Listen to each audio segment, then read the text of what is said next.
আব্দুল কাদের জিলানী রহমাতুল্লাহ আলাইহি রাস্তা দিয়া চলতেছেন। হঠাৎ একটা কুকুর সামনে এসে দাঁড়ায় গেল।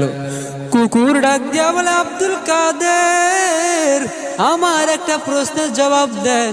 আমার প্রশ্নের জবাব না দিয়ে আপনি কোথাও যাবেন না। আব্দুল কাদের জিলানী দাঁড়ায় গেলেন, ডাক দিয়া বলে, হে কুকুর, বলো তোমার কি প্রশ্ন, তুমি বলো। এইবার কুকুর ডাক দিয়া বলে, হে আব্দুল কাদের জিলানী, বলেন বলেন আপনি ভালো নাকি আমি কুকুর ভালো?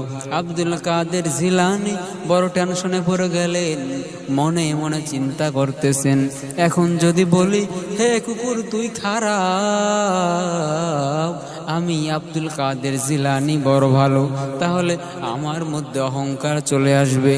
আর যদি বলে কুকুর তুই খারাপ, কুকুর তুই ভালো, আমি আব্দুল কাদের